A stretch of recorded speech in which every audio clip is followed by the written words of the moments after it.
So in my last video, I talked about how I went driving while I was in psychosis. And so I want to shed more light on that. But I've also mentioned in previous videos that whenever I was in psychosis, or anytime I was struggling with my mental health, I would do this thing where I would go and I would do laps around the ring road around my city.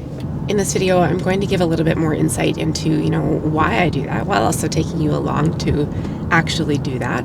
I'm not struggling with my mental health right now. I'm in a good place, but just to talk about, what's going on and some of the safety implications around it and stuff too. There was a lot of people who were telling me that they didn't think that I should have a license because of what happened while I was in psychosis, where I went off driving when maybe I shouldn't have. And so I'm just going to talk more about that and perhaps share some of my thoughts or insights on driving while living with a mental illness like schizoaffective disorder. Thank you very much. You too. So first things first, whenever I do this, when I used to do this, I don't really do it anymore. When I used to do this, I would go and get some sort of nice beverage or something to consume while I'm doing loops around the Hendays. And Rob said I could treat myself today and get a fancy Starbucks, so that's what I did.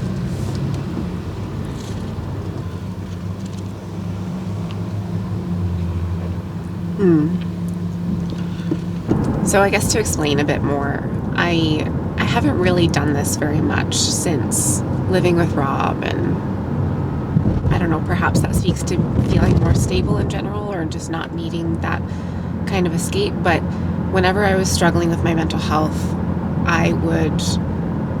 it was particularly, obviously when I lived here in the city, when I had moved back home originally here, I lived with my mom, and she lives near this ring road. And so it was easy to just get onto and just drive. And I think that what it offered me is, oh shit, I'm getting on the wrong way.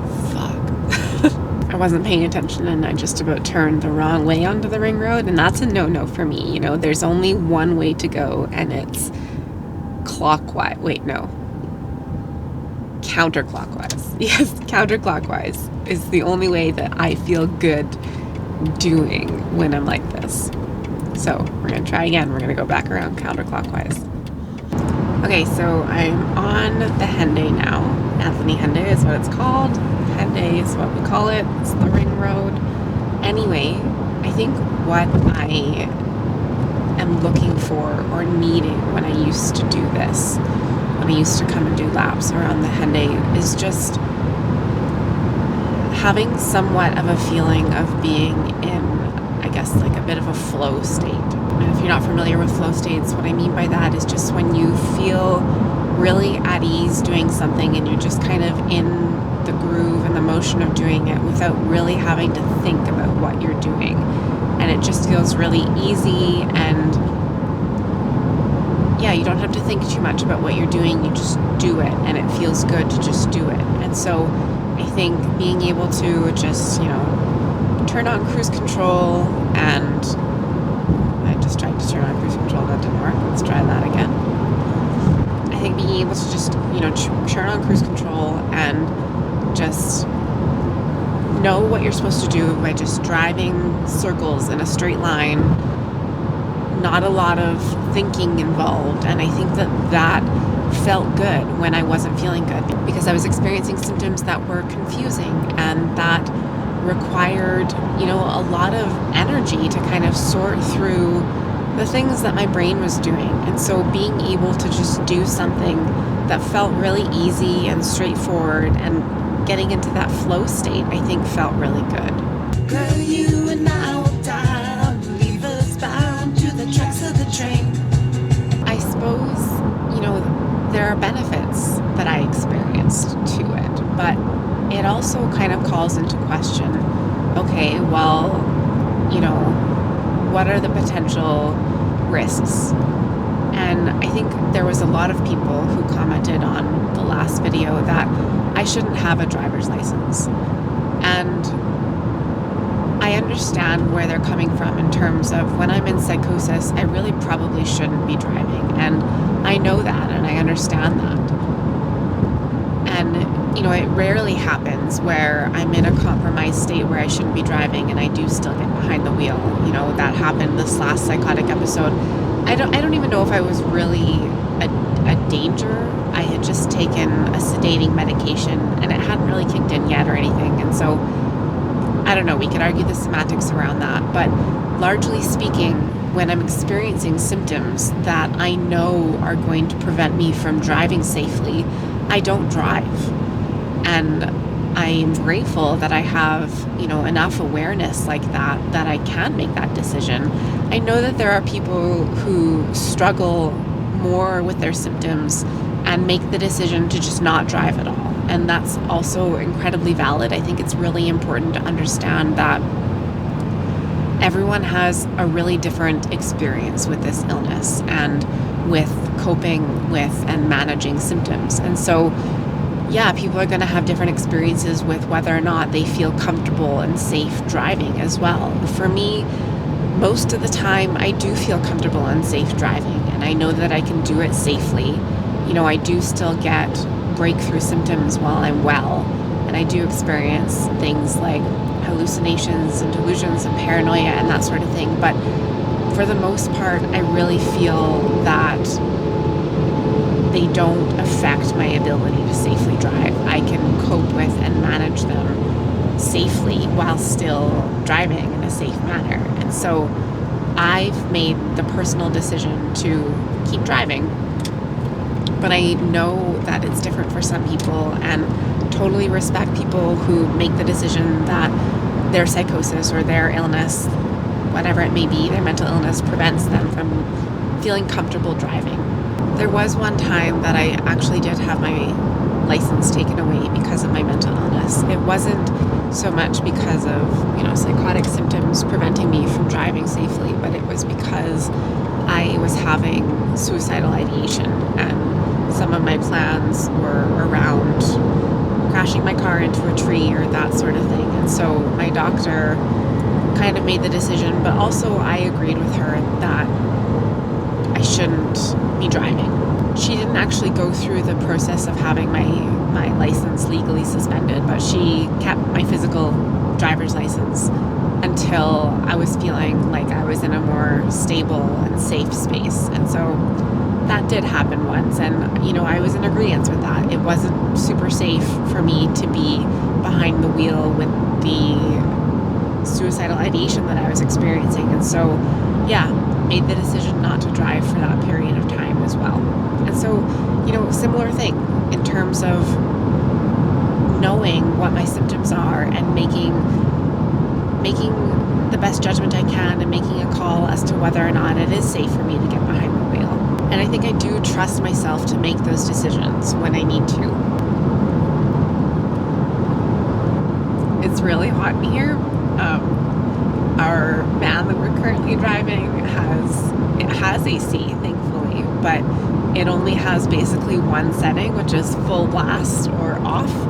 And when it's on full blast, it's going to be too loud for you guys to hear me, so no air on right now, but it's okay. We'll get through this. So we're now coming up to what I used to think was the absolute highlight of this loop around the Henday. It's like this industrial area. Looks like they're burning a lot of like gases or something. It's not pretty, but when I was struggling and going through this, I would do these laps primarily at nighttime, and this whole industrial, whatever this is, it has a lot of lights all over it, and it's lit up really nicely. And I thought it was just like the equivalent of Van Gogh's Starry Night, and it was just this most beautiful thing. And so this was kind of like, passing this was the highlight of my loop, and it was something to look forward to. And again, I used to do this more at night, and so there was less people on the road, and it felt almost like a meditative thing. And seeing things like that and finding beauty in that was a bit along the lines of a meditative process as well. I know I love you, and you love to see it. But why does it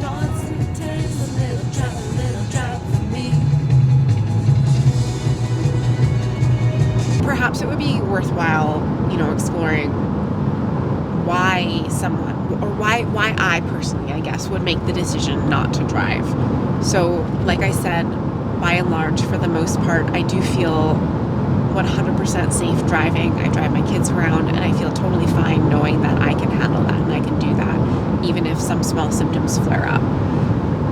The times where I would make the decision to not drive, though, are when I don't feel in control of my symptoms. And this is primarily around delusions, or when I'm feeling in distress by hallucinations that I'm experiencing, or where they're getting really distracting and hard to function with. And that really doesn't happen very often for me. I think that when that's happening, I'm already aware because I'm talking about needing med changes or that sort of thing. There are times where I feel a lot of agitation, and I think that's actually a side effect of one of the meds that I take, or maybe multiple of the meds that I take. And sometimes I will choose not to drive when I'm feeling that restless energy as well, because then I just feel like I can't give driving the focus and attention and energy that it needs to be safe. And so those are kind of the instances where I make the decision that it's not safe for me to be driving. Or, when things are really, really bad and I'm feeling delusional and feel like people are following me and that kind of thing, that can be a really distracting thing while I'm driving, like, trying to find which vehicles are following me or out to get me or that sort of thing. That's also, when I make the decision that it's probably not the safest for me to be behind the wheel. And again, that doesn't happen very often. And so it's really not this like everyday decision that I need to make, because largely I'm really okay with managing my symptoms as they come up, and it is, I feel, completely safe for me to be driving. Interesting that like insurance companies and whatnot have never asked for my history of mental illness or anything like that. So yeah, like there's really no reason for me not to be driving. I think I understand where people are coming from, where they feel like I shouldn't have a license because the risk is too great for those times where I am doing not very well. But I really think that you can't just make a blanket statement like that with everyone who lives with a psychotic disorder, because that would like greatly reduce the quality of life that they experience. And it's also taking away the autonomy they have to be aware of their own illness and their own limitations, and to make that decision when they are having a hard time, which is probably not all of the time. It's kind of like saying, well, if a person drinks alcohol ever, then they shouldn't have a license because it's not safe for them to drive if they've drinking alcohol. But what's important to understand is that they don't just drink alcohol all the time. They know when they've had a drink too many or drinks at all, and they choose not to get behind the wheel. And I get that there's more of a decision involved in terms of I'm going to have a drink and then not drive than there is with my brain is, having symptoms right now or in the psychotic state and I'm choosing not to drive. I get that there's less choice involved in terms of you can't choose when you're going to have symptoms. But I do still think that it is the equivalent in terms of not just blanket writing off someone because of something that happens occasionally, and that they could have the potential to make smart and safe decisions around on their own anyway. So that was it. That was the full loop of the Henday. I think it's about 80 kilometers and it takes about 45 minutes or so. And yeah, that's kind of what I used to do. And I think that really, it is kind of a good coping strategy. Perhaps not in the sense of being in a compromised mental state and getting behind the wheel, but that's where there's room to kind of make modifications to it. So I guess what I typically do now is when I'm in that space where I'm needing to get out of the house or get into that flow state and just enjoy a drive sort of thing, I'll ask Rob if he'll take me for a drive. And so we go pick up a coffee or something and just go for a drive and enjoy that meditative state together. And so that's kind of a way around it if you don't feel comfortable or safe actually driving, is to do it with someone else and have them drive for you. I hope I communicated in this video that it is a bit of a tricky topic to navigate, and there is a lot of gray area involved with should people living with a mental illness like schizoaffective disorder or schizophrenia be allowed to drive, be allowed to have a driver's license? And I think there's no one answer fits all solution here. I think that there are a lot of people with these types of illnesses that are absolutely safe to have a driver's license and get behind the wheel and be responsible enough to make that decision if they can't, for any whatever reason, if their symptoms are too pronounced or they're struggling more so, to make that decision to then not get behind the wheel or to pull over if symptoms become too much.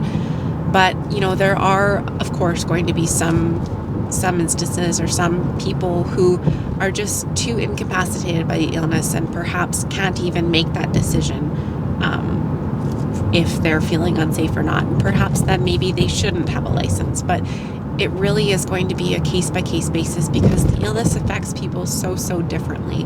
And so, you know, a lot of times people are asking me, like, can you drive with schizophrenia? And yes, I can, but there are some people who maybe can't or choose not to because of the way their illness affects them. And that's totally okay too. I think also I've, you know, since when I used to do these laps around the Henday quite often in terms of coping with my illness and dealing with it, you know, I've since then I've found other means of capturing or finding that flow state that I was talking about, which driving used to give me, still does give me, but now I found other ways to get that. So running, for example, is one of those ways that I get it more so now. And, you know, there are countless ways that people can find that meditative flow state. A lot of people get it while doing art or, you know, whatever activity or whatnot feels good for you and allows you to get into that meditative state of mind is going to be ultimately beneficial. So perhaps if you don't feel safe driving, or if it's not the best option for you, like it ended up not being for me all the time, then yeah, finding other ways to get into that flow state can be really beneficial in terms of providing a means of coping with your mental illness.